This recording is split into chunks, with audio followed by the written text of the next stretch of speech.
guiding novice medical students through the clinical approach to various diseases. Our session's main aim is to make medical students learn the art of history taking to reach a proper clinical diagnosis. We explore the boundless world of medical sciences through a student's eye and try to provide the learners with a clear basic concept and explain the simple reasons behind every clinical step. These guided sessions also prepares us for those questions which are asked in our Viva and furthermore other limitless questions that can arise anytime during our clinical practices. We believe our sessions can establish a bond between the learners and the presenters and also encourage our learners to come forward and step up for presenting on various topics as it will open doors to limitless benefits. So, join us in studying together as a team and help us to raise this platform to the next level. Journey to be the better doctors, the Grey Medicos. Thank you very much.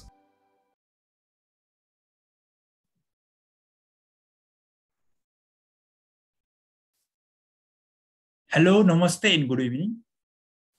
Welcome to this webinar.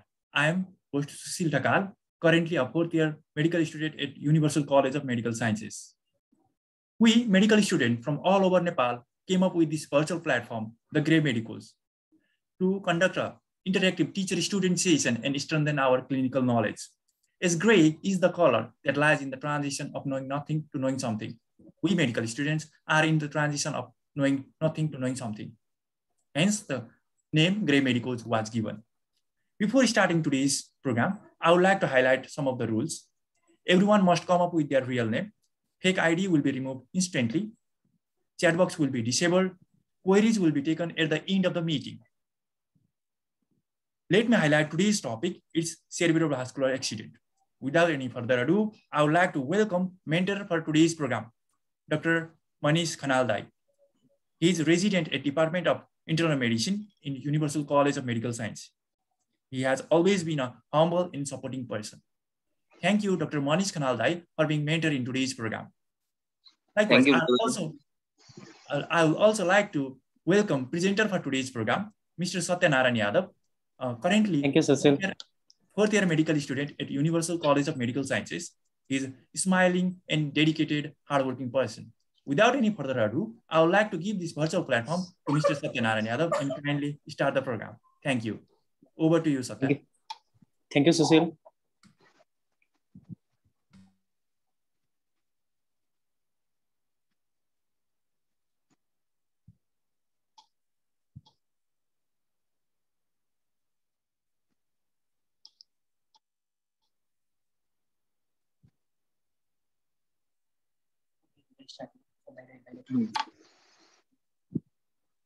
Sir, may I proceed? Let's begin. So I am presenting the case of 79 years female Hindu from Palpa, Tansian, ward number 9, housewife by profession, and she is from upper middle class according to modified Kupuswamy scale. And the informant was daughter, which is reliable, and she is right-handed. And the date of admission was 2078-11-26 via emergency at 4:45 p.m. So date of examination was 2078-12-20. Her chief complaints were weakness of left upper limb since 4 days, weakness of left lower limb since 3 days, inability to speak since 7 hours. Hold on a second. I would like to correct, go to back slide. You have basically examined the patient after how many days after her presentation to here? After about 15 days. So you are now giving the chief complaint of how many days? During the time of admission.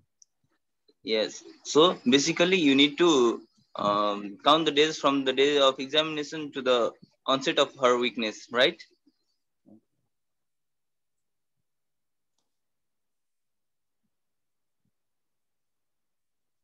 Just correct it later on. Sir. And coming to the chief complaint.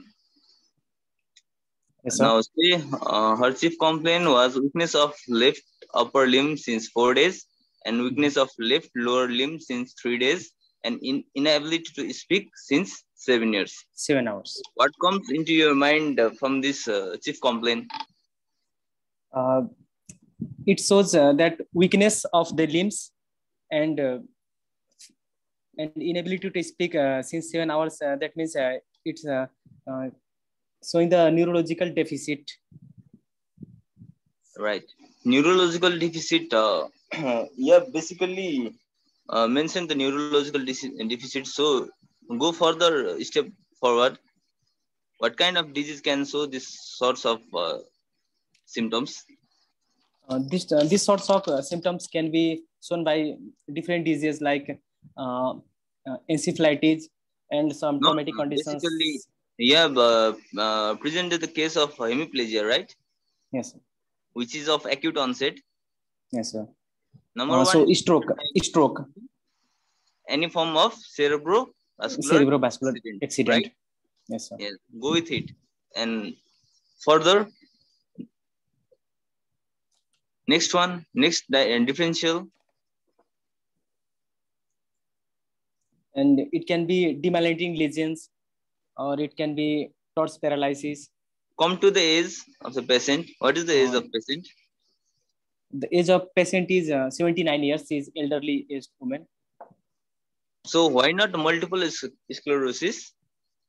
Yes, sir. Multiple sclerosis can be the.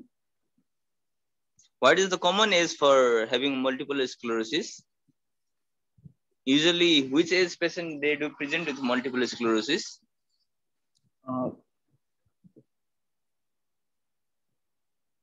Old age. Are you sure? So young age.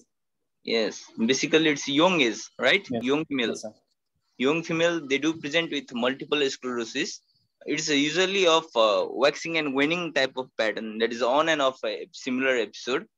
And this 79 years old, besides multiple sclerosis, what other cause can be the with this presentation?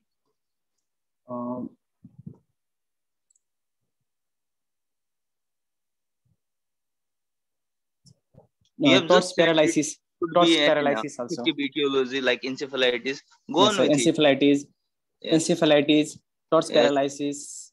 Torus paralysis. Metabolic encephalopathy also can produce such symptoms.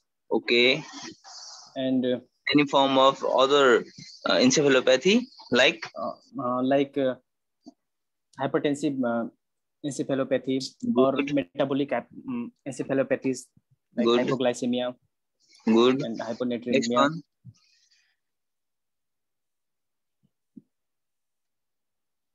Now come to chief complaint.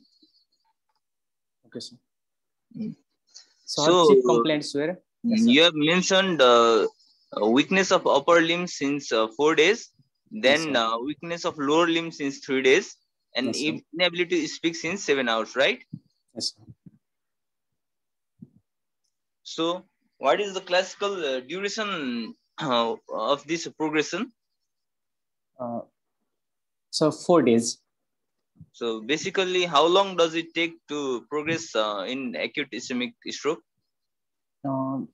It usually happens within 4 to 5 hours. But here symptoms are shown to be progressing from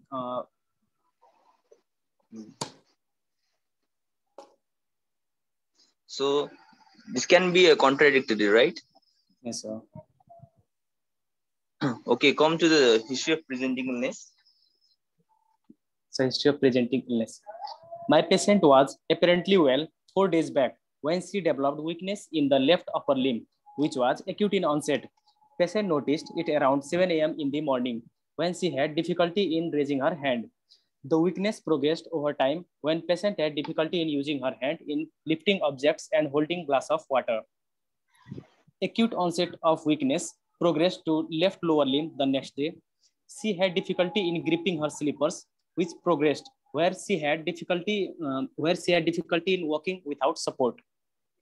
7 hours before, patient woke up at 8 a.m. in the morning and had lost the ability of speaking. She was able to comprehend the speech and follow the commands, but was unable to phrase words or sentences. Patient's attenders also noticed deviation of mouth to right side, which was associated with dribbling of saliva. Patient was able to close her eyes. There was history of nasal regurgitation while drinking water. Hold on. So, Now, then here you have said my patient was apparently well 4 days back when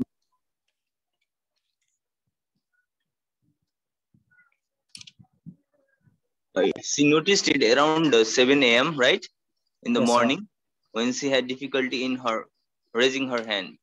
And yes, the sir. weakness progressed over the time when patient had difficulty using her hand in lifting objects and holding a glass of water, right? Yes, sir.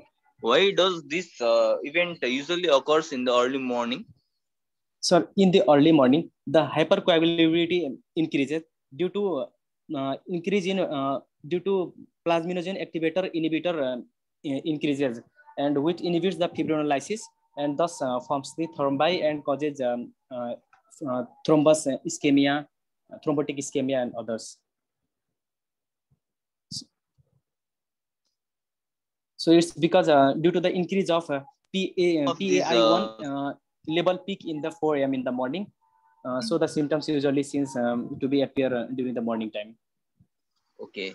Any form of this thrombotic event, either it be acute myocardial infarction or Yes, it sir. be cerebral vascular accident, usually these are usually found during early morning hours, right?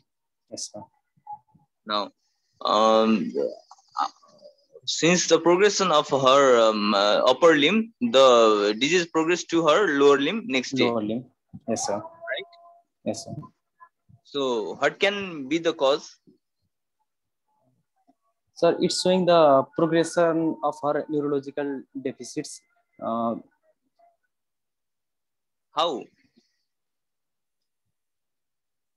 Why does the ischemia progress after the initial insult? Yes, sir. Due to lack of blood supply and lack of oxygen to the parts of the brain, the Right. neurological Now, I deficits will correct you. increases and progresses with time. I will correct you this one. Okay, sir. Okay, sir. What it actually happens is initial foci of any infarction, there is some loss of neuronal cell damage, right? Yes, sir. You have heard the term called ischemic penumbra? Yes, sir. Ischemic penumbra? No, sir. Yes. It is the site where the initial event do occur, and which one the surrounding tissue around the ischemia is basically known as ischemic penumbra. Yes, Throughout the progression of this ischemia from the onset, these structures do get affected. So you tend to get progression of the weakness. symptoms. Am I clear to you now? Yes, sir. So the next day she got a weakness of her lower limb, right? Yes, sir. Which she noticed while gripping her slippers. Slippers. So which part of the muscles are usually involved in this patient? The distal parts of limbs. Distal limbs, right? Yes, sir. Yes, sir. Okay.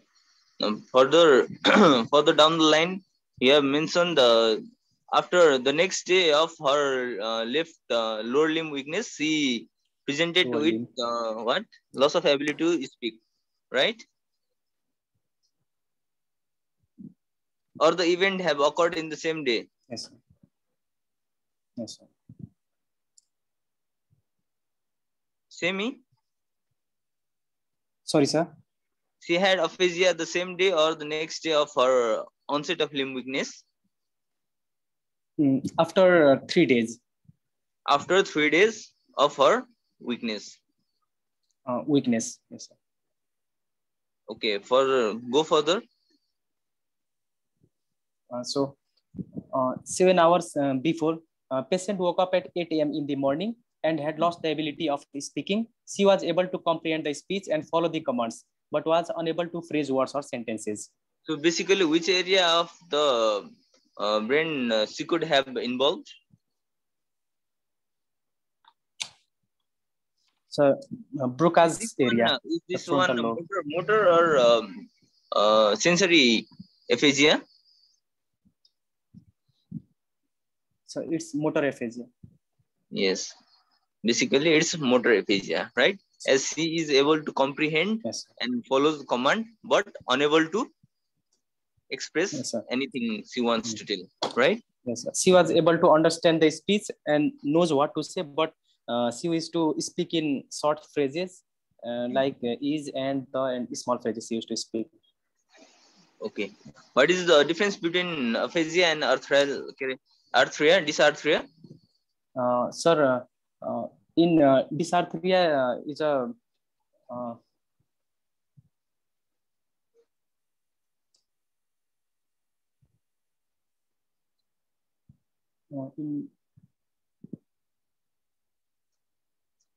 Am I audible? Yes, sir. What is difference between aphasia and dysarthria? Sir, in dysarthria, the muscles that are used to produce speech are damaged or paralyzed or weakened. Are you sure?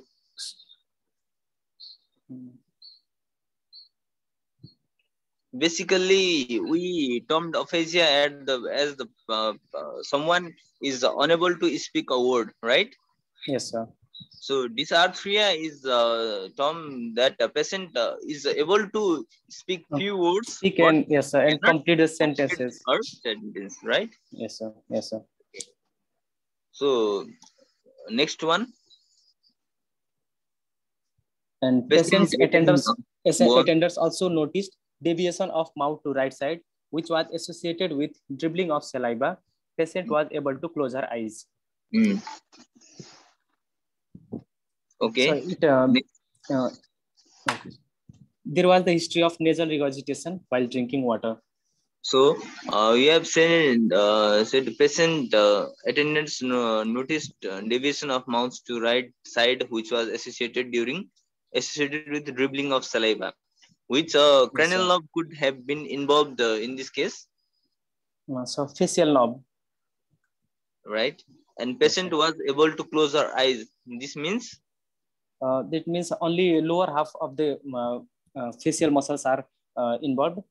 So upper 2/3 is intact, and this might arise due to lesion in the brainstem above the internal capsule. In the external capsule above the brainstem, it occurs in upper motor neuron lesion type. Very good. Where is the cranial nuclei, facial cranial nerve 7th nuclei located in? In pons. In pons, right? Yes, basically, this could be the lesion above the pons. Above the pons. So it is typically being the picture of upper motor neuron lesion, right? Yes, sir. Next point. And there was also the history of nasal regurgitation while drinking water. Okay, go to the next slide. A negative history. No history of trauma or fever. No history of headache or vomiting. No history of loss of consciousness or seizure. No history of tremors. No history of visual hallucination. No history of blurring of vision, decreased hearing. No history of palpitations, chest pain or syncope. No history of epilepsy, tuberculosis.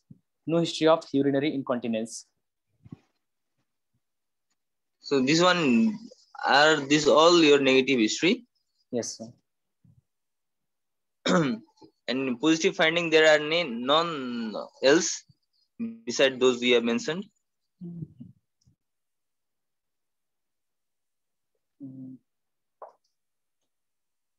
Anything else you might be missing from this history?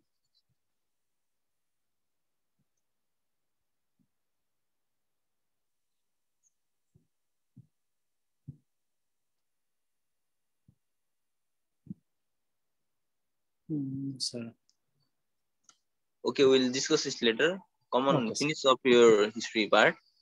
Okay, sir.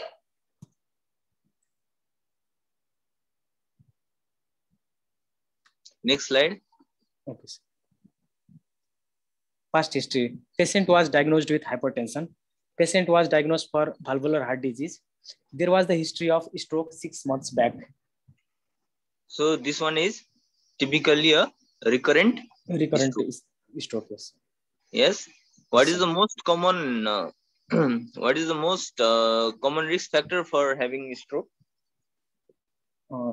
So hypertension and diabetes mellitus. The primary one is hypertension. Hypertension. Yes, sir. What are other modifiable risk factors? So other modifiable risk factors might be smoking, alcoholism. So come on, next one. And sir, other non-modifiable risk factors might be age modifiable. factor. I'm coming to modifiable risk factor. Okay, sir. In modifiable, sir, smoking, alcoholism. Next one.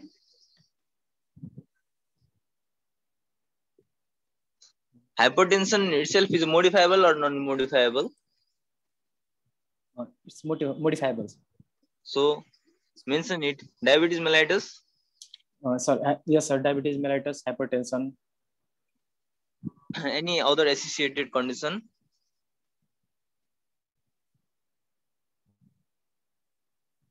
Dyslipidemia. Does it cause? Can it be Yes, the sir. cause? Yes, Yes. sir. Dyslipidemia. Yes, sir. Smoking, alcoholism. Yes, sir. Any drugs? Sir, like adrenaline. Why are you going so far? Any drugs that can cause that can be the source of thrombus formation to have any such presentation? Sir, coagulant therapies. Very good. Like? Yes, sir. Like, sir, desmopressin and vitamin K.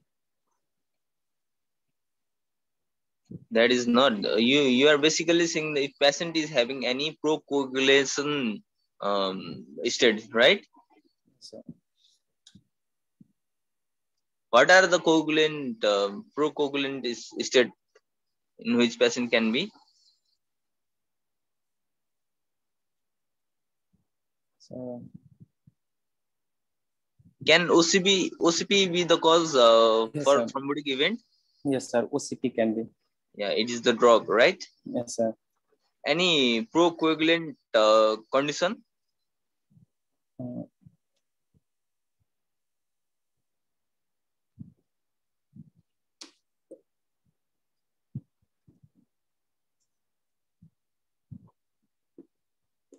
So in Parkinsonism?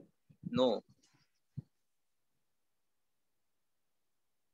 Procoagulant means the patient is very likely to have any coagulation cascade, right? Yes, sir. Yes, sir. Any disease you have heard about? Sir, hemophilia. Hemophilia?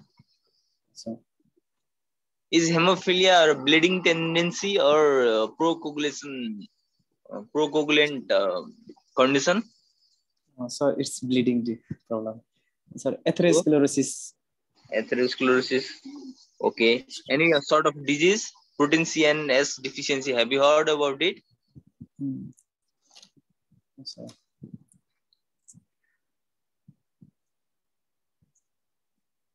Antithrombin 3 deficiency. Factor 5 Leiden mutation. Right? Yes, sir. And DVT. Okay, DVT. Any other?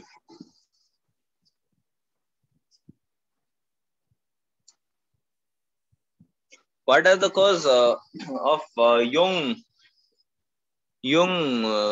stroke in the young patient?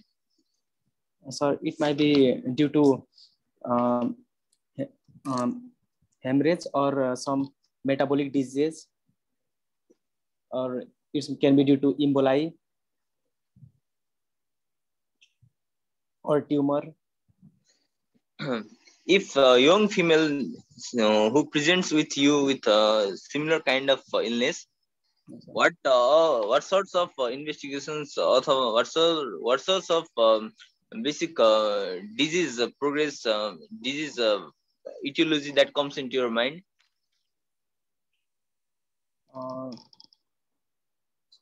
She might be on OCP.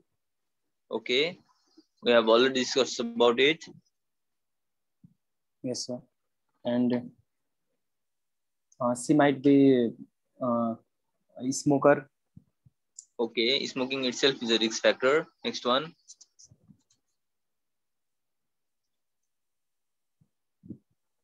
AV malformation.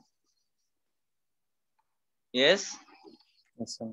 Any sort of vasculitis. Yes, sir. Yes. Any sorts of disease which can cause vasculitis like tuberculosis, meningitis. Okay. Tuberculosis that itself can cause. Yes, sir. Any viral infection that can predispose the condition. Yes, sir. Sorry, HIV. Yes, very good. Any other bacterial infection?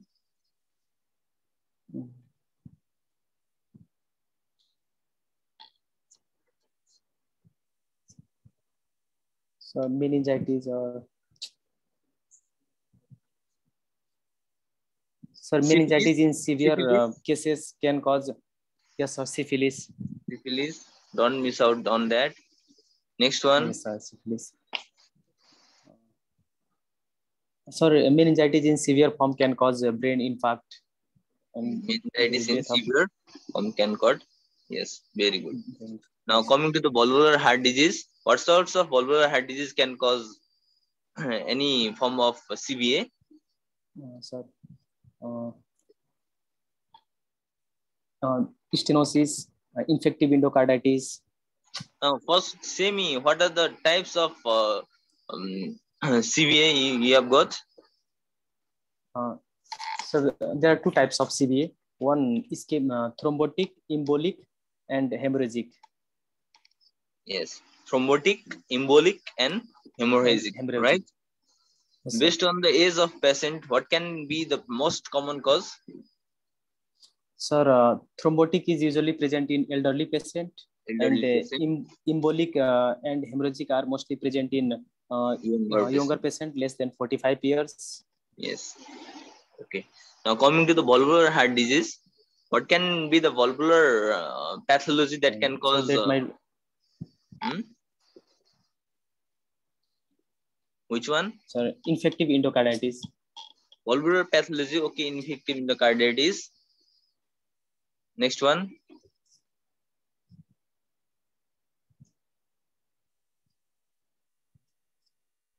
You have already said it, na? Mitral stenosis. Yes, sir. So mitral regurgitation, mitral stenosis. Stenosis, basically, it's mitral stenosis that can cause. Next one is any form of mural thrombi, right? Yes, sir. Any arrhythmic condition that can predispose to the embolic event? Sir, ventricular arrhythmia. Usually it's atrial arrhythmia, that is atrial fibrillation. So atrial fibrillation, atrial arrhythmia. Have you heard about the holiday heart syndrome?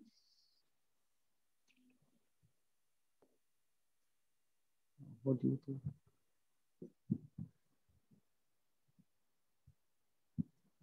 Yes, come on, say me. Sir, it's yes, sir. It's the irregular heartbeat after bouts of acute binge drinking. Yes. So basically, it can cause atrial fibrillation. Yes. That can be the source of emboli. Yes, sir. Now, say me the heartbeat. Yes. Now, say me the duration where this embolic stroke and thrombotic stroke can evolve and progress into the complete stroke. What are the usually duration and time of progression? Sir, thrombotic, sir, embolic can cause at any time during the active movement, and thrombotic usually occurs during the morning time. Yes, during the morning time, and usually it's progressive in nature. Yes, stepwise pattern. While sleeping. Slowly it evolves around. Basically, it's usually in the morning, as we have said, we have discussed it earlier. But what I'm trying to say here now is the evolution of thrombotic stroke, it takes time, right? Yes, sir. And the evolution of embolic and any form of hemorrhagic stroke, that is of abrupt onset. Yes, sir. They are abrupt onset. Due to underlining any emotional or exertion. Yes, sir. In exertion. Yes. So you have mentioned the trauma, abscess. No, sorry, not trauma. Tumor, abscess. What is the duration of the evolution of stroke in such event, such condition? Sorry, in such condition, it usually gradual in onset. It takes time. It is usually late in onset, right? Yes, sir. Late in onset. Yes, sir. The next one we have discussed about multiple sclerosis. What is the evolution and evolution of such event? Sorry. It can also it's also gradual in onset, sir. It also take time. Basically, it develops in days and weeks, right? Yes, sir. And it's of waxing and waning pattern. That is basically patient have one episode of demyelinating disease, and she gets recovered from it, and then again she have a similar onset of event few weeks or months later, right? Yes, sir. Yes, sir. Okay. Now come to the next point. Yes, sir. Family history. So no similar complaints in the family, and there was no any significant history. Okay, what is the significance of family history? This incidence usually occurs in first degree relatives. First degree relative of which diseases? Stroke. Cerebrovascular incidences. Yeah. I'm trying to say what is if the patient, if anyone's father has a stroke, then is the son also gets chance to have a stroke, or is any other underlying comorbidities that is usually associated with the onset of stroke in the children? So there must be other underlying cause also. Yes. Okay. Basically, if this stroke usually is not of genetic cause, right? Yes, sir. Yes, sir. That your first degree children or should have the one if father or any of our family line is gets involved. Basically, it's a underlining comorbid condition that could be an genetic causes. Okay. Yes, sir. Yes, sir. Okay. Now next point. Personal history. Diet. She has been on liquid diet after admission and mixed diet before admission. Her appetite were normal, and she has sound sleep, and bladder and bowel habit were normal, and there was the history of alcohol intake. Okay. Bladder and bowel habit, you have mentioned it was normal before the onset or at the onset of symptoms. Okay. What can be the condition in which this bladder or bowel habit could get impaired? Sir, if there is any injury in anterior cerebral artery, there might be urinary incontinence. Nice. Okay, next one. Any other? Usually, bladder and bowel involvement usually occurs in which lesion? Besides ACA territory infection? Sir, might be in multiple sclerosis. Any form of spinal disorders. Spinal lesions. Okay. Lesions. That could involving the central cord. Yes. Okay, that is a primary source of bladder bowel involvement. Okay, next point. History of alcohol intake. Yes, sir. All right. What as we have already discussed, alcohol itself can cause any form of arterial arrhythmia that can be source of emboli. Okay, Yes, and sir. also Yes, sir. alcohol itself can cause dyslipidemia, which can be the source of thrombotic event. Okay, so Yes, sir. alcohol itself Yes, sir. is a multifactorial as a Uh, cause for cerebrovascular. Cerebrovascular accident. Okay, next slide. So summary of the case. A hypertensive elderly aged woman with sudden onset progressive hemiparesis of left side, including left side of face, associated with aphasia. No history suggestive of sensory deficits or any cranial nerve involvement other than upper motor neuron lesion of 7th cranial nerve innervating left side of face, causing lower half facial palsy. So, based on your summary, what is the provisional diagnosis you have made? So the provisional diagnosis should be stroke, ischemic stroke, sir. Why ischemic? Why not hemorrhagic? Sir, it was gradual in onset and the progression was gradual. You said And it's sudden in onset.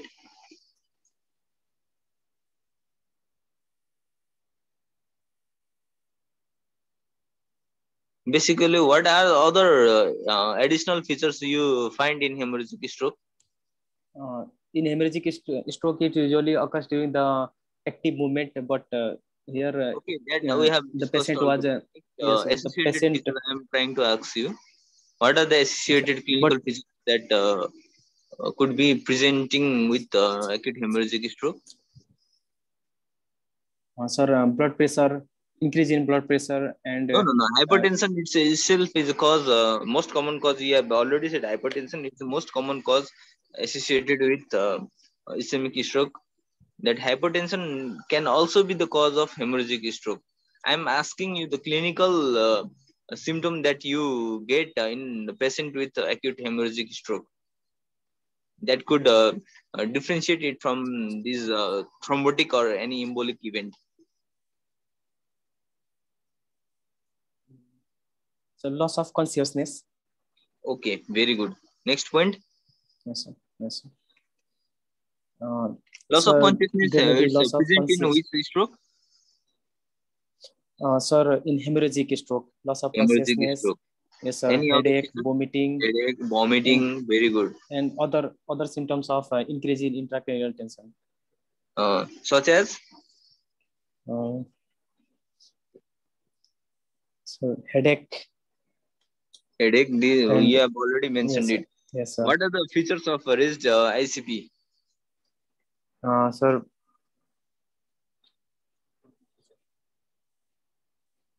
so blurring of vision. No, you have mentioned the blurring of vision. If the patient comes with you in the hemorrhagic stroke, you can how can you assess the patient? Because you have already mentioned patient is in a severe headache, confusional state, vomiting. You cannot basically assess or ask someone Yes, to sir. ask Sir, how by seeing the pupillary response. what is causing reflex. Sir, by seeing the pupillary response. No, I'm trying to ask you what is causing reflex. You have mentioned intracranial tension, right? Yes, sir. Now, say me what is causing reflex. It's basically a triad of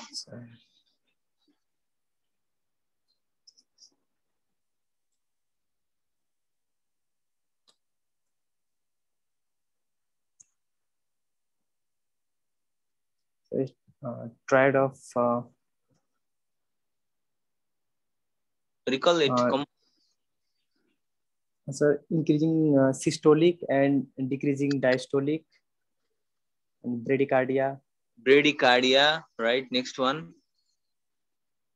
Yes, sir.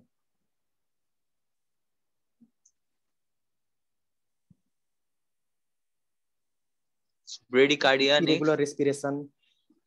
Okay. Next. Pulse pressure, widened pulse pressure, bradycardia, and ICP. irregular respiration. Okay. Yes, sir. Now, patient presenting with acute hemorrhagic stroke can present with the features of raised ICP. Okay. Yes, usually sir. which Yes, is sir. absent in these sorts of thrombotic event, as the patient is semi-conscious. Yes, sir. Patient is semi-conscious.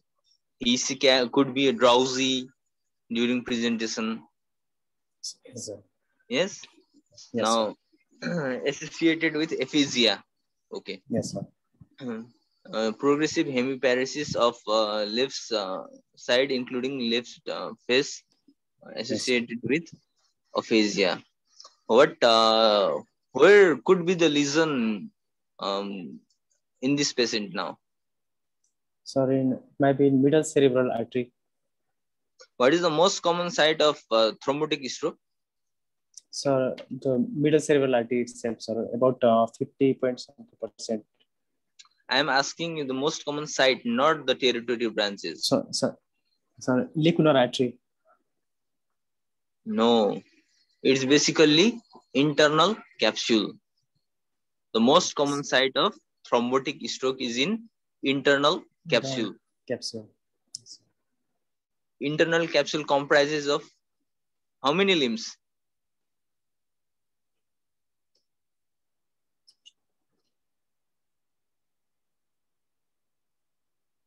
First, say me where in which site of infraction do you get the hemiplegia?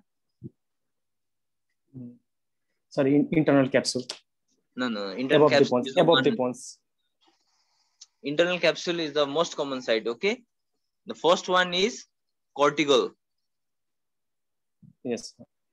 What can be the presenting symptoms in the cortical hemiplegia? So weakness of is it either upper and lower limbs?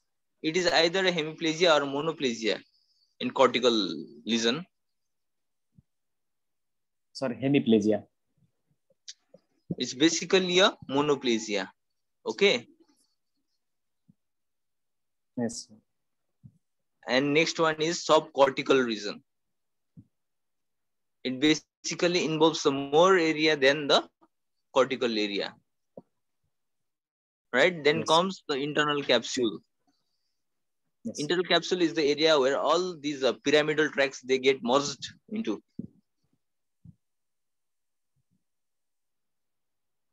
Yes, sir. Have I made myself correct, clear to you?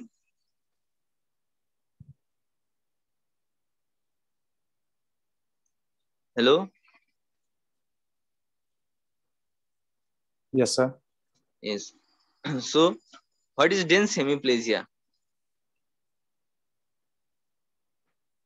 Sir, in dense hemiplegia, the weakness in the upper and lower limbs are equal, like paralysis in upper and lower limbs are equal.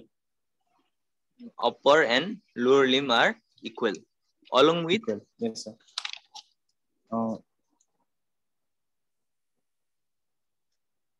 Upper motor neuron, physical, cranial palsy. Yes, sir. Okay. So this could be this. What could be the side of infection now? Is your patient having a monoplegia or hemiplegia? So she's having hemiplegia. So the site may be internal capsule. It could be the site of internal capsule lesion. Okay. Yes, sir. Basically, what are the branches that supplies the internal capsule? What are the main arteries that supplies the internal capsule? So,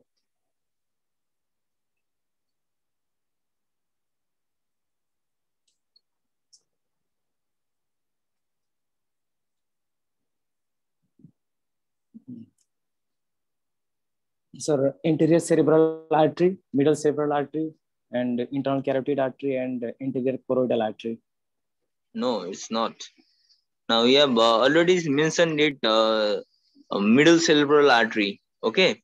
Yes, sir. Does the anterior cerebral artery cause aphasia in any patient? No, sir. No. Where is the Because, site of Broca's area? Sir, Where does Broca's area lies in anterior right-handed lobe. patient? Sir, in right-handed, it lies in the left. Left where? Sorry, frontal lobe, sir. Which area? Sir, area 40. Inferior frontal gyrus. Okay. Yes, sir. These internal capsule are basically divided into the anterior and posterior limbs. Yes, anterior limbs are the major area where the infarction gets occur. It's basically supplied by lenticulo-striae artery.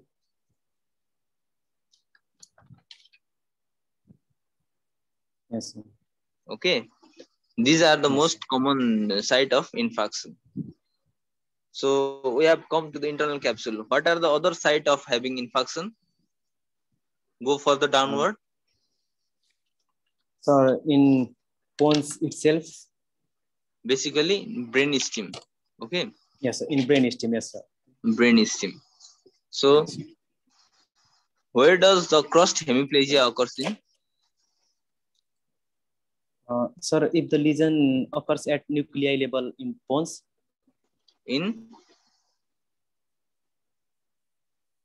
At nuclei level, sir. You can say in brain stem. Okay.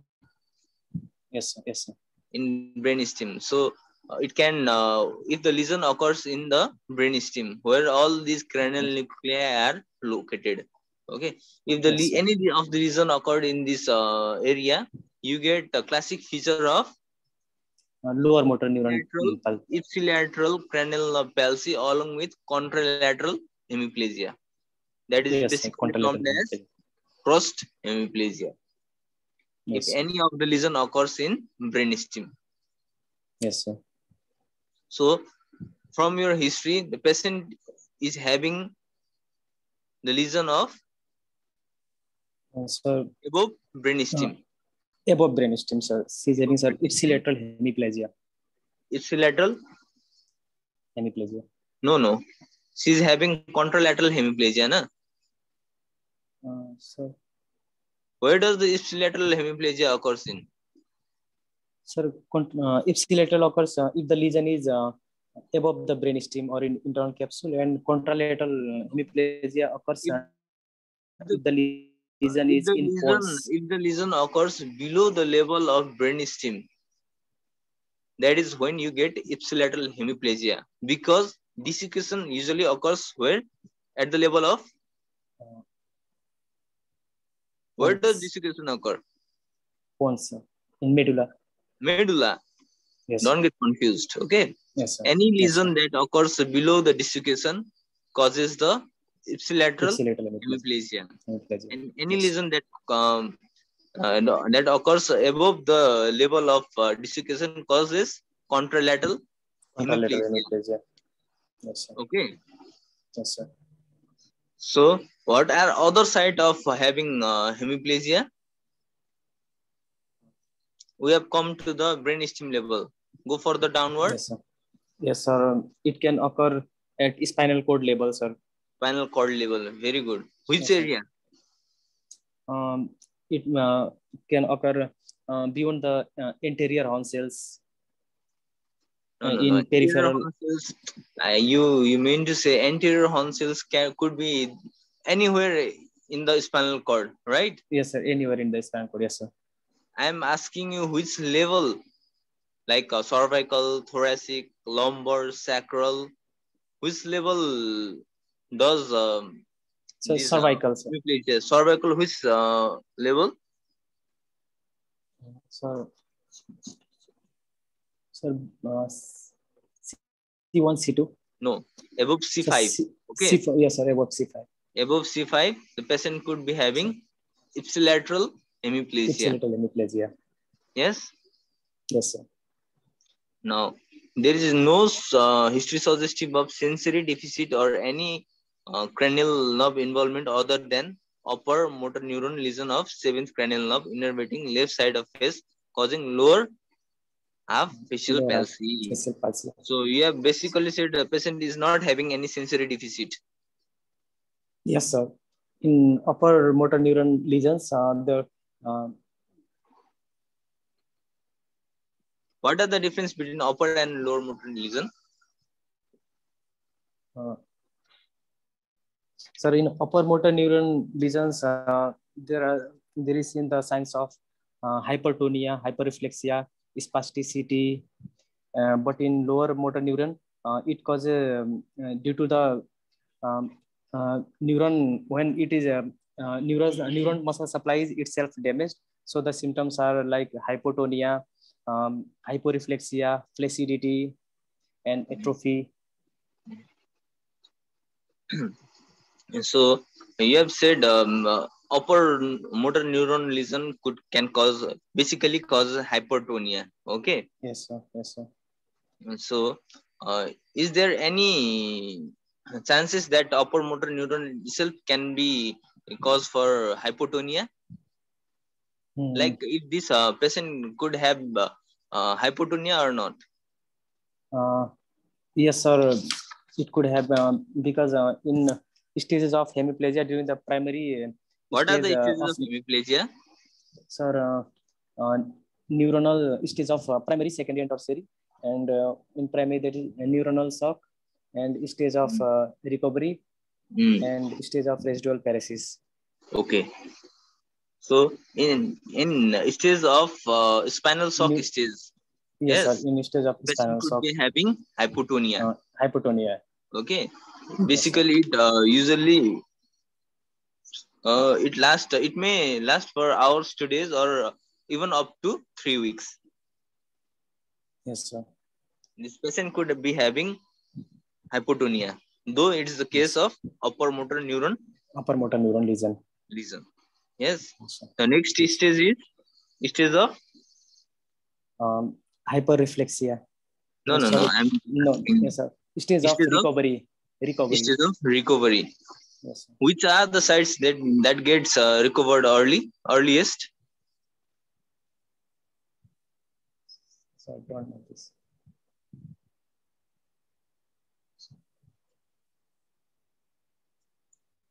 Sir, I can't remember this.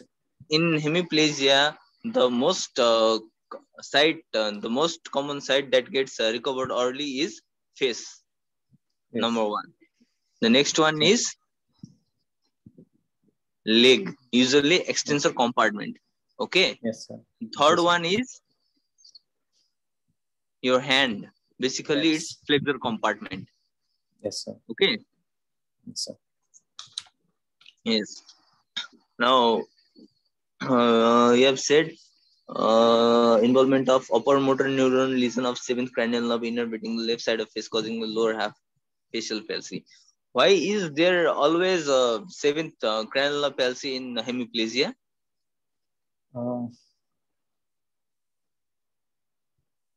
Basically, because other cranial, sir, yes, sir. Facial deviation in such stroke cases, right? Yes, sir. Because other cranial nerves are spared in such cases due to bilateral innervation. Kindly elaborate it.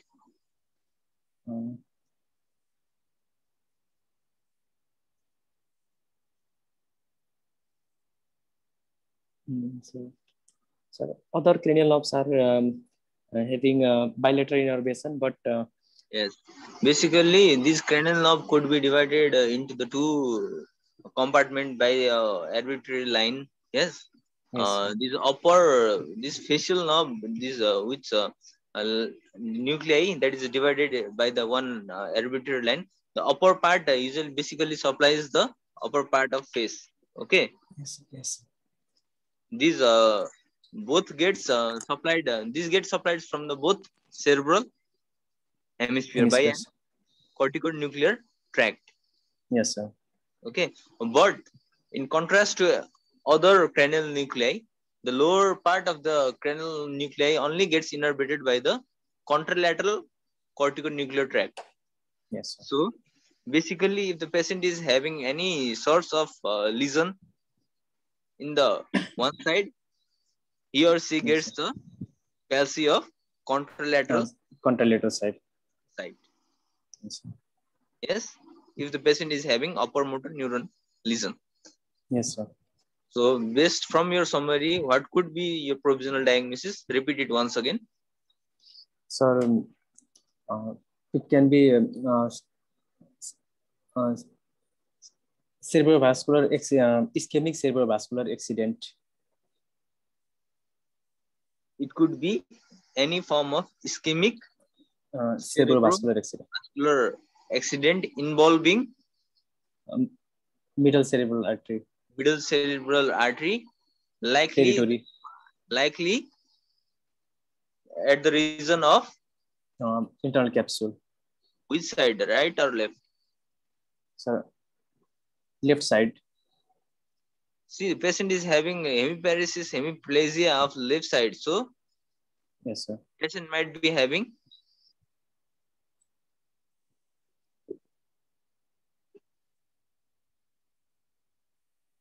basically it's contralateral, right? Yes, sir. So,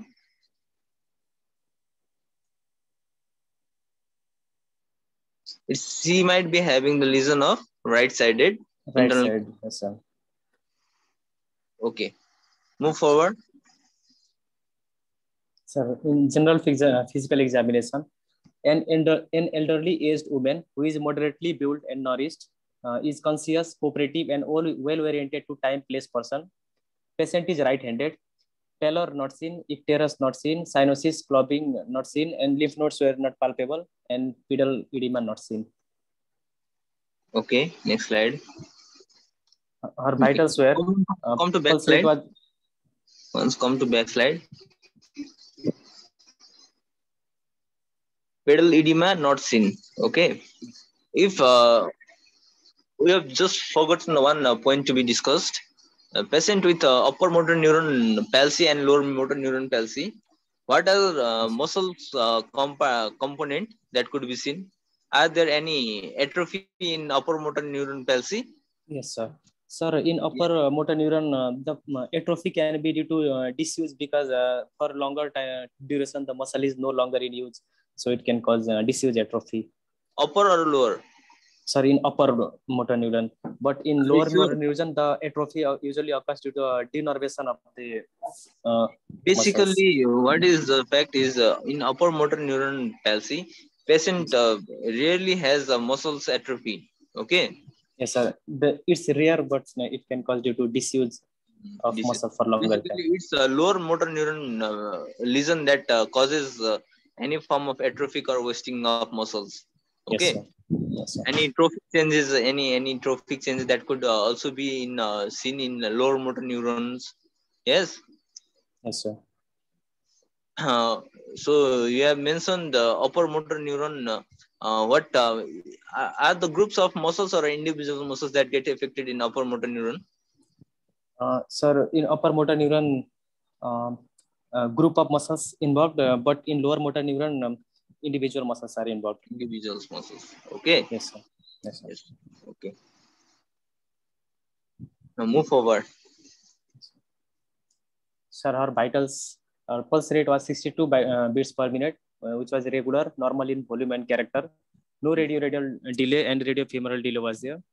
Her blood pressure was 130 by 19 millimeter of mercury in right brachial artery in supine position.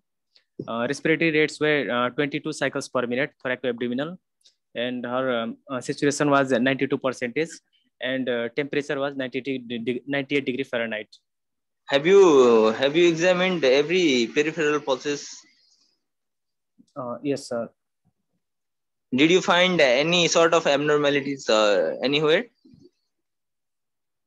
Sir,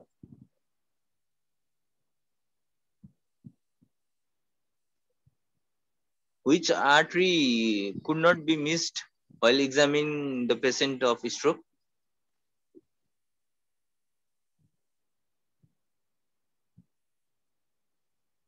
So radial artery. Basically, it's carotid artery. Oh, sir. Carotid artery. Yes. Any form of bruits Yes, sir. could be Then the source of carotid artery. emboli for CVA. Okay. Yes, sir. That should never be missed. Now, next slide. Her higher motor functions test. She is a right-handed individual, conscious and cooperative, well-oriented to time, place, person. Her speech fluency was markedly reduced. Incoherent sounds made. Repetition is absent, and comprehension present. Patient is able to follow the commands. Okay, so she is having basically motor aphasia. Yes, sir. Okay.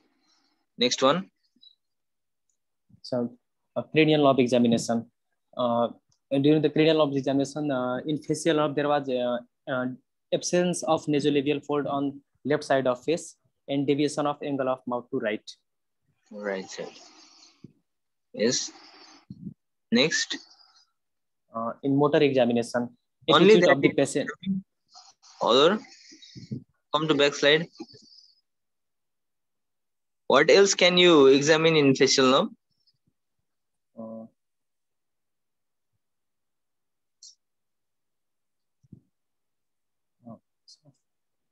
Furrowing. Where are the facial of muscles? Facial muscles. Is a patient having ptosis or not? Furrowing. You have just mentioned it. Yes, sir. That's Furrowing. missing pad. Okay. Yes, Mention it. Okay, sir. Next one.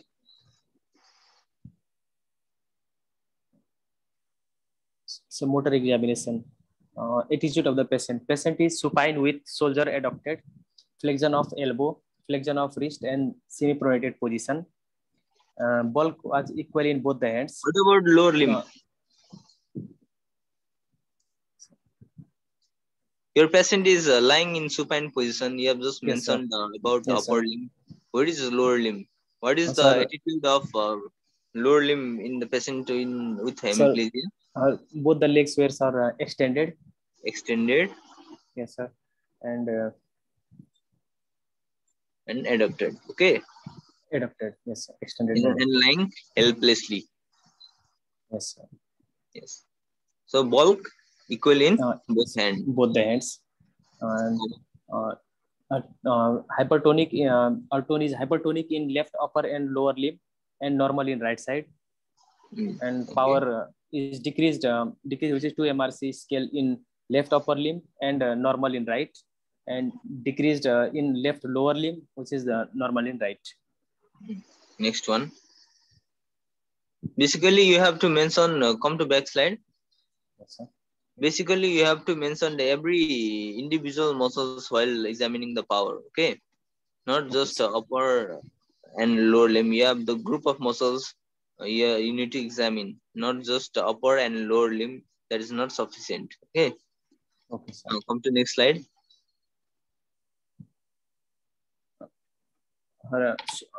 Reflexes or superficial reflexes were absent in left side, and plantar reflexes showing Babinski sign upgoing in left, and deep tendon reflexes were checked during which knee jerk was exaggerated.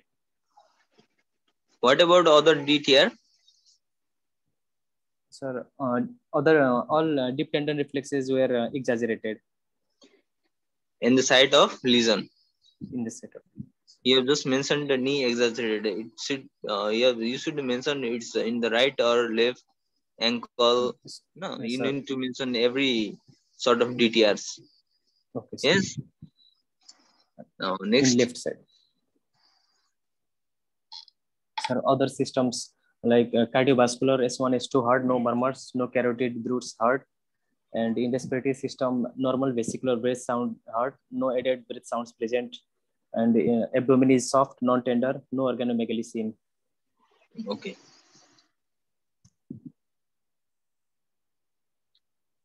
Sensory examination, have you done it? Sir, Since he was not able to express much, so I could not perform much. Sensory examination, no, okay, it's okay.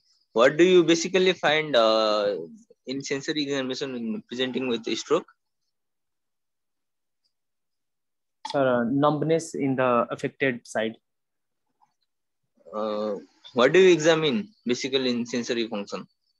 Sir, pain, touch, temperature, and 2-point differentiation. 2-point discrimination, yes. Yes, sir. Joint position and vibration. Yes.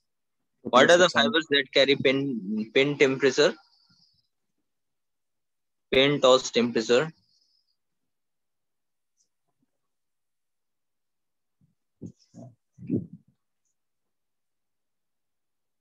Fibers that carry the pain touch and temperature, what are those fibers named? Fibers. It's spinothalamic tract, okay? Yes, sir. Spinothalamic tract. Yes. Dorsal column carries which? What are the basic principle of dorsal column? They are responsible for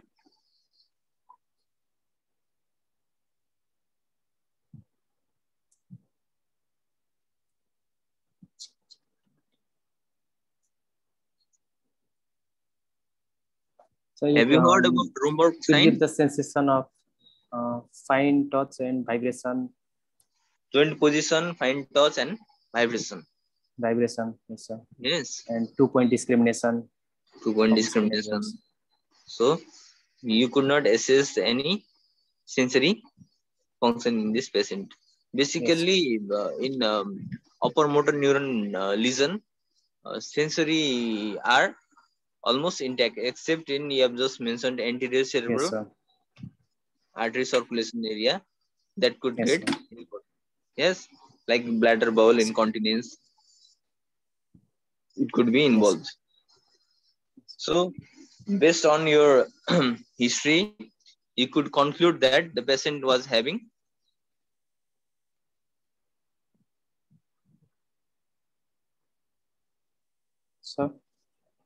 based on your, have you completed your slide? No, sir, still it's remaining. So go on. Provisional diagnosis, sir. Sir, under provisional diagnosis, the left side hemiplegia with dysphagia, most probably due to cerebrovascular accident, and anatomically that it might be due to left MCA territory, and etiological might be hypertension, previous history of stroke, or age factor. Etiology could be hypertension, previous stroke, and age. Yes. Anatomical left middle cerebral artery territory involving likely internal capsule region. Okay. So this is basically the form of upper motor neuron lesion. What differential can you make now from this? So it might be stroke, encephalitis, some traumatic conditions like subdural hematoma, torus paralysis. What is torus paralysis? So torus paralysis is it's a paralysis following seizure. Following any sort of convulsion. Yes. Any sort of convulsion. It can be in the form of cortical hemiplegia. Yes, sir. So patient usually have monoplegia. Yes, sir. Not hemiplegia. Not hemiplegia. Yes. Have you do you know the term called Jacksonian convulsion or Jacksonian march? No, sir. No. Okay. Basically, what it is patient following any sorts of seizures. Yes. Yes, sir. Seizure usually progresses from the single finger, and it gets progressed throughout the limbs. Okay. Yes, sir. Yeah. That following that seizure, he could have torus paralysis. That is usually involving the monoplegia. Single limb. Okay. Yes, next one, demyelinating lesions such as multiple sclerosis. Sir. Are there any site multiple sclerosis can occur? So, MS sir. that can occur where else? Multiple sclerosis. Yeah. Sir, eye. No, yeah. You have mentioned multiple sclerosis causing hemiplegia. Can multiple Yes, sir. sclerosis be the cause of paraplegia? Yes, sir. It can affect both sides. How?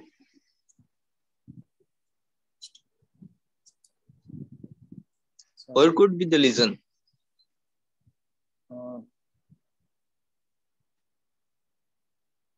Basically, it can also involve spinal tract, right? yes, sir. Yes, sir. Yes. Okay. Next one, hypertensive encephalopathy. Encephalopathy and metabolic encephalopathy Such as? and metabolic encephalopathy such as hypoglycemia, Hypoglycemia, hyponatremia, hypokalemia. Hyponatremia, hypokalemia. Does hypokalemia cause encephalopathy? No, sir. Sorry. So, what does the potassium level derangement can cause in any human being? Sir, it usually causes flaccidity. It's basically the muscles Yes, sir. that get involved with either hyper or hypokalemia. Hyper or hypokalemia. Can Yes, either be the any muscles of origin, like in cardiac muscles, in any skeletal muscles. Basically, potassium does not have any role in encephalopathy. Encephalopathy. Yes, sir. It can be the cause of uremic encephalopathy. Yes. Yes, sir. Any sort of thyrotoxicosis. Yes, sir. Yes. Now, next one you have mentioned meningitis. Yes, sir. Meningitis in a severe form it causes Occlusion of large infect or occlusion. can cause large infection. Yes, okay.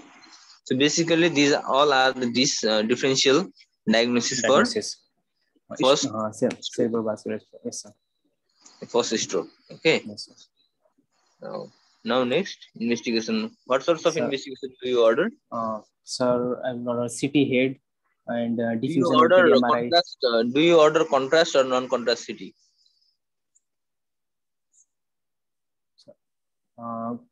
First non-contrast, then contrast. Why do you use contrast? Basically, if any patient to find out if there is any hypodense area in the brain. No. You have just misinterpreted. Because if any patient presents to you in emergency room with this sort of hemiplegia, and you order the CT scan, if you add contrast to it, you might fear of missing out any hemorrhage. Okay. Yes, sir.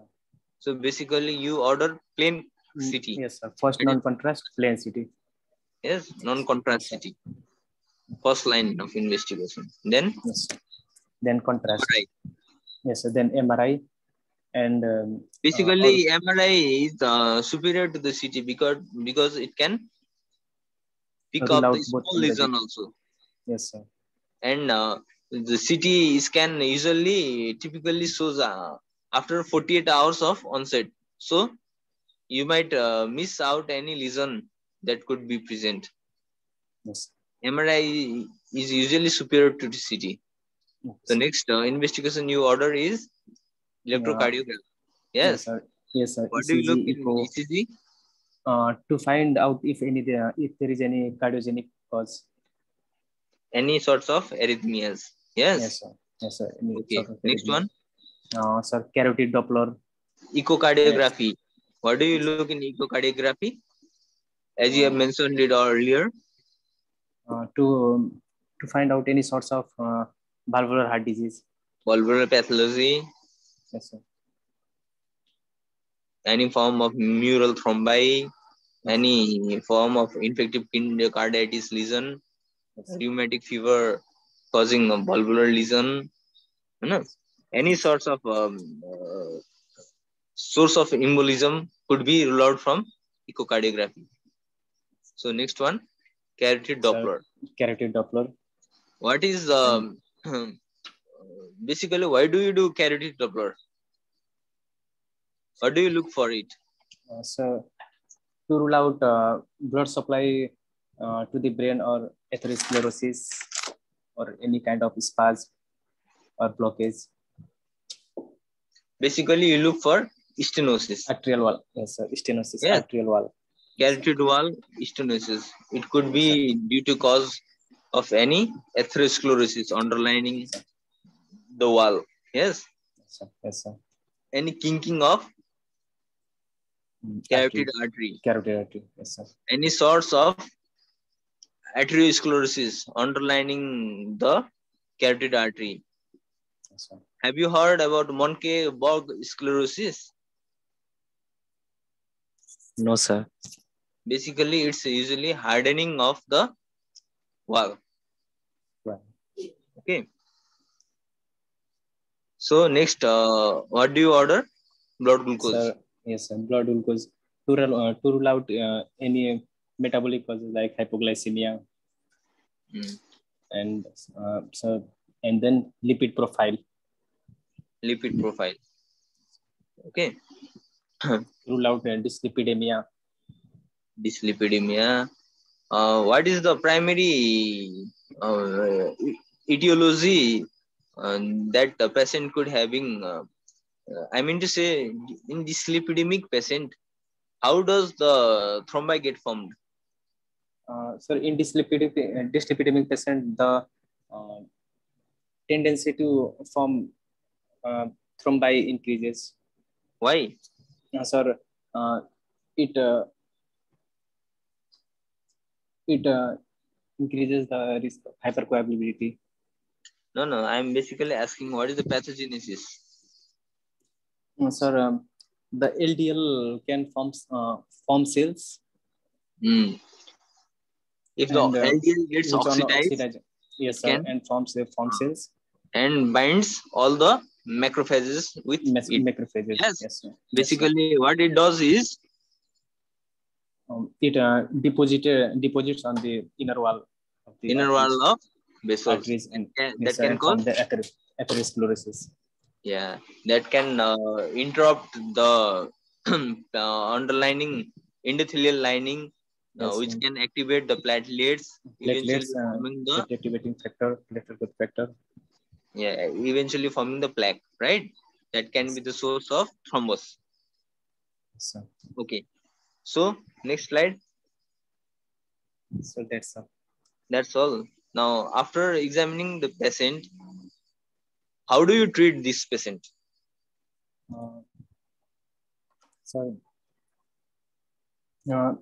Anticoagulant therapy, like low dose aspirin, clopidogrel. Can you thrombolyze this patient?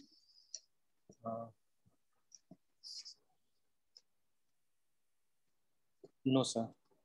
Why? Sir, the presentation is more than 6 hours. Yes, basically the presentation is more than 6 hours. 6 hours, and based on your history, patient is having similar illness. How many in past? How many? Sir, past 6 months before. So past 6 months prior this event, she was having the similar kind of illness, right? Yes, sir. So you don't have any documentation regarding that event. It either it was a hemorrhagic or ischemic event. Do you? No, sir. No. So basically, you don't know. It if the patient was having any hemorrhagic event, it is absolute contraindication of thrombolysis. Thrombolysis, yes, sir. Yeah. Yes, sir. So what is the presentation BP? What was the BP when you examined the patient? Blood pressure of the patient?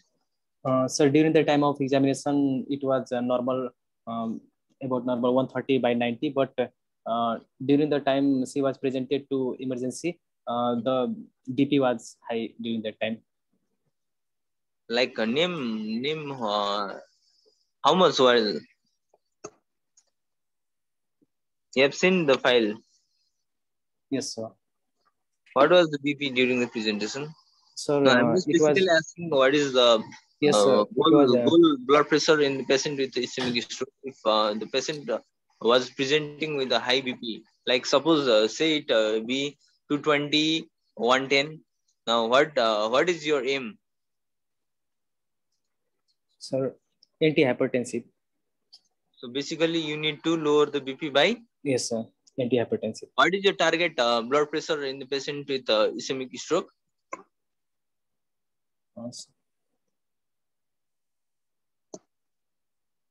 Do you need to correct it as soon as possible, or you need to gradually correct it? So gradually I need to correct it. Why? Sir, if we do it immediately, then my body might go to shock.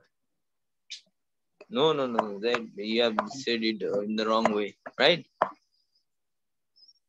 Because if you lower the pressure of the patient immediately, the patient might be having much lower perfusion, and the stroke event can further progress to Yes, sir. nearing area. Yes, sir. Okay, due to hypoperfusion. Hyperperfusion. Yes, sir. Yes, basically the target BP is 160 by 100, and you lower it over the period of time in 2 to 3 days, not rapid. Yes, sir. Okay, sir. Yes. Yes, So sir. next mode of treatment, what do? Basically, Sir, if any patient comes to ER, you need to check for ABC. Okay, that is the yes, sir. preliminary. Yes, sir. Preliminary treatment. And after that, you ordered CT. You have ruled out any sort of hemorrhage. Then Yes, what are other treatment you need to give this to patient? After ruling out the patient was having hemorrhagic CBA, then you have got ischemic CBA.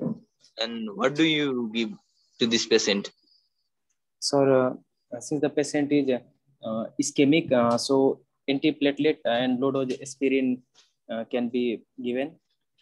Since the patient is not in the state of having thrombolysis, so the basic and the only way of treating the patient in our setup was antiplatelets such Yes, as aspirin. Yes, sir. And aspirin and antiplatelet clopidogrel. Okay. Yes, sir. And any dyslipidemic drug? Yes, sir. Statins to basically stabilize the plaque in these early yes, hours, yes, right? Yes, The ideal goal is not to lower LDL in day one. Yes, it is basically to stabilize the formed plaque. So next line of treatment, if the patient was having huge infarction, like in this patient, what do you do? And patient is basically having raised ICP in the further coming days due to large infarction. Sir, surgical treatment plan should be. You basically don't cut and correct your brain, right? You first need to intervene with medical therapy. If the patient was having raised ICP due to any underlying edematous lesion, basically your primary goal is to reduce ICP. Yes, by increasing the diuresis using Manidol. Yes. And using Manidol IV furosemide, that could be the primary goal. Yes, sir. Yes. If the patient is having hemorrhagic CVA, hemorrhagic stroke, you need to add steroids, but not in ischemic thrombotic stroke. Yes. Yes, sir. So the basic principle is to prevent midline shift. Yes, sir. And prevent herniation in this patient. If the patient was having hemorrhagic CVA or ischemic CVA, large infarction. Yes. So if the patient was having large infarction, you basically don't even give the antiplatelet therapy. So you limit your therapy to statins only. Yes, sir. Yes. Yes, sir. So after, can you use heparin or low molecular weight heparin?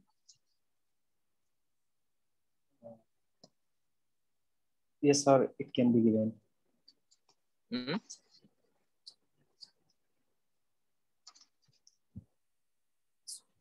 Can you use it? Uh,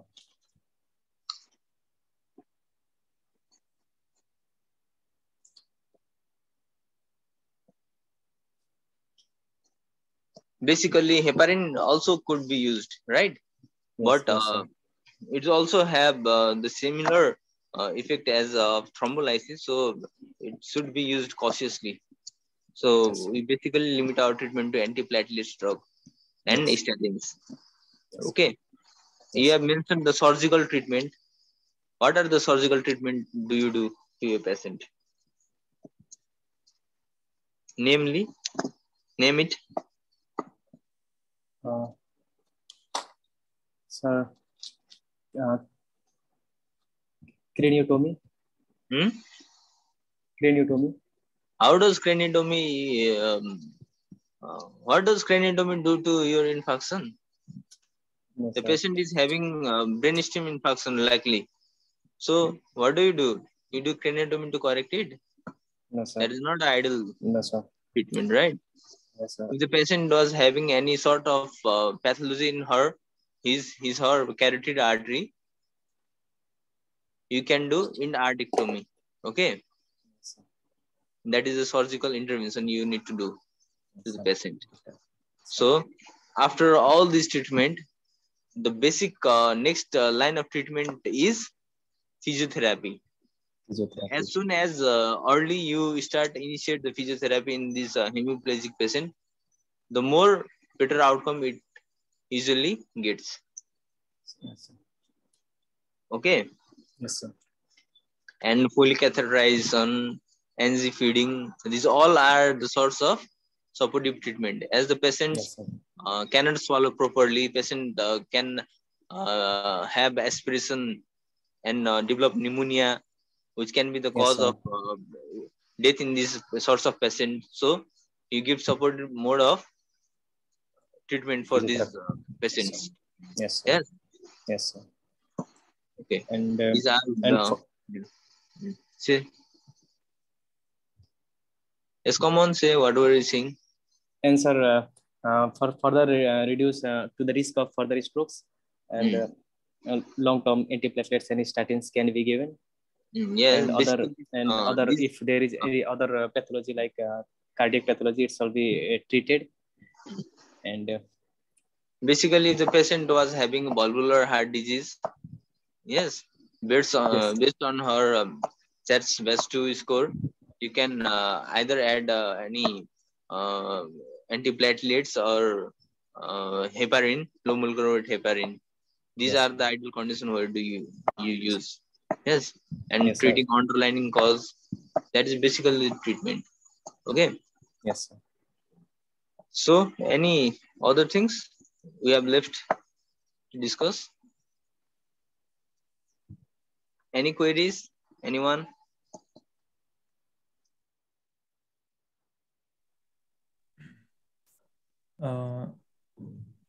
Right? I think we are at Absolutely. the end of the presentation. So our participant can drop down the queries.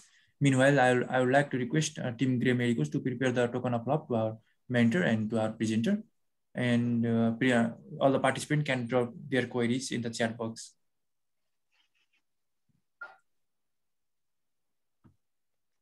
Basically, this stroke is a very much essential topic um, in our field. Yes, being a MBBS and me being a medicine resident, this one is a prime case we need to get thorough into. Okay, Yes, sir. basically you need to. What do you need is early identification of the types of stroke and risk Yes, sir. stratification. Then after, how do you evaluate the patient? Based on your history, you can identify the site of lesion. Then after identifying the site of lesion, you basically uh, do the further treatment plan. Yes. I think there are no queries, and it was a very fruitful session. So I would like to request Team Grey Medicals to present the token of love to our mentor, Dr. Manish Khanal. Right? Thank you, Grey Medicals, for giving me this opportunity to share some of my ideas. Like, we have this token of love for you. So now we would like to hear some few words about the program from you, sir. Vidai.